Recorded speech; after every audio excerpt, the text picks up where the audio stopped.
MSCI World, ACWI, ACWI IMI. You've definitely seen these names thrown around if you follow investing.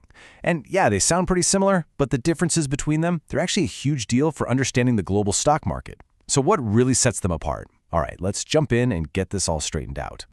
So here's our game plan. We're going to start with why we even need these big global indexes in the first place. Then we'll meet the three main players. After that, we'll break down their key differences, what they cover and what they're made of. And finally, we'll talk about why any of this actually matters to you. Trust me, by the end of this, all that confusion will be gone. Okay, first things first. Before we can even start comparing these indexes, we have to ask a more basic question. How in the world do you measure the stock market for the entire planet? I mean, really think about it for a second. There are thousands and thousands of companies spread across dozens of countries. How could you possibly get one clear picture of how the market is doing globally? You can't just track every single stock, right? That'd be impossible. And that is the exact problem these indexes were created to solve. A stock market index is basically just a curated list of stocks that acts as a stand-in for a whole market.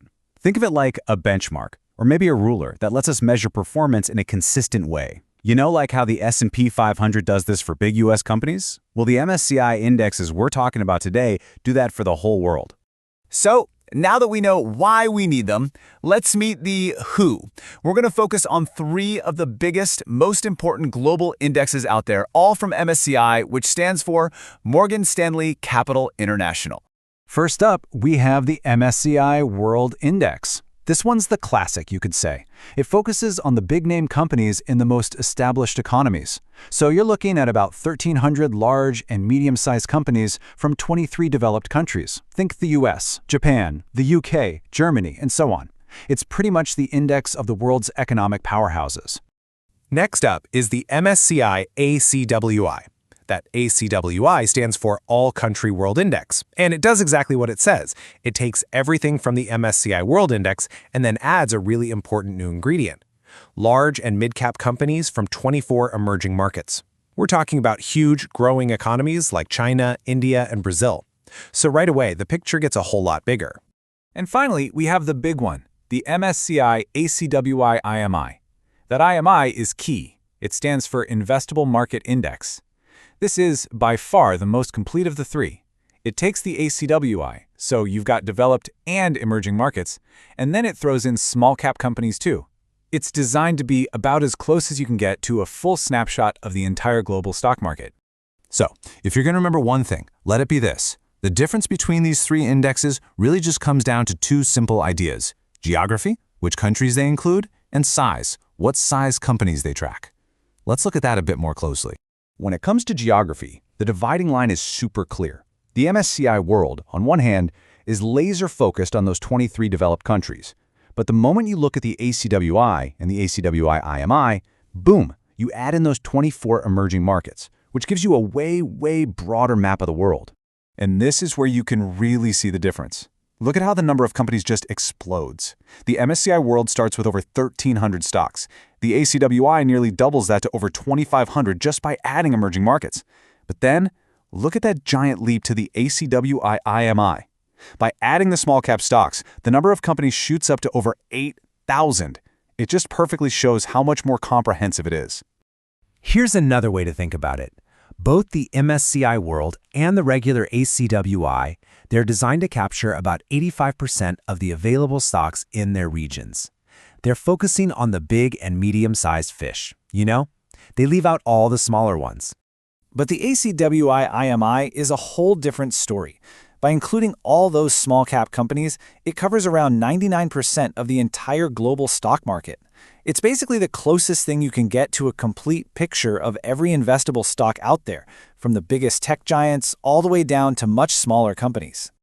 Okay, so we've established that these indexes are built very differently. But what does that actually mean in the real world? Let's look at some numbers and see how these differences really change the makeup of the index. When you look at the MSCI World Index, one thing just screams out at you: the United States. It makes up nearly 72% of the entire index. That means the performance of the US market has a gigantic impact on this index. It's very, very concentrated in one country. Now let's contrast that with the ACWI IMI, the most diversified one. The US is still the biggest piece of the pie, but its weight drops down below 63%. And why is that? It's because you've added thousands of companies from all those other countries, and you can see major players like China now showing up as their own slice. It just gives you a much more balanced global exposure. These differences also trickle down into the fundamentals. You can kind of see a trend here.